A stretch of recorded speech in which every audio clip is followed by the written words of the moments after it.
12:15 ਦਾ time ਸੀ ਤੇ ਸਾਨੂੰ ਕਾਲ ਉਹਦੇ ਮੀਆਂ ਨੇ ਕੀਤੀ ਸੀ ਸਪੇਨ ਤੋਂ ਫਰਾਂਸ ਤੋਂ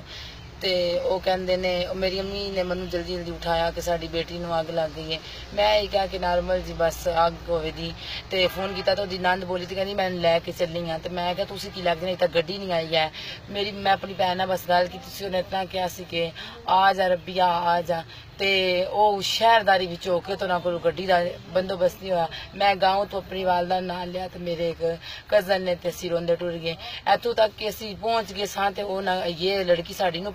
ਗੱਡੀ 'ਚ ਕੈਰੀ ਡੱਬੇ ਵਿੱਚ ਪਾਉਂਦੇ ਸਨ ਪਏ ਤੇ ਉੱਥੇ ਮੇਰੀ ਭੈਣ ਨੂੰ ਜਿਹੜੇ ਪਹਿਲੇ ਹਸਪੀਟਲ ਲੈ ਕੇ ਗਏ ਨਾ ਉੱਥੇ ਮੇਰੀ ਭੈਣ ਨੇ ਮੈਨੂੰ ਕਿਹਾ ਸੀ ਕਿ ਨਾ ਮੇਰੇ ਤੇ ਤੇਲ ਸੱਟ ਕੇ ਤੇ ਅੱਗ ਲਾਈਏ ਮੈਨੂੰ। ਤੇ ਉਹਦੀ ਸੱਸ ਦਾ ਬਿਆਨ ਹੋਰ ਸੀ ਤੇ ਉਹਦੀ ਨੰਦ ਦਾ ਹੋਰ ਸੀ, ਲੇਕਿਨ वजह है ये मेरी भैन की हालत तो मैं हॉस्पिटल भी गई हाँ, हालत तो यही लगता उन्हें जान के सारी।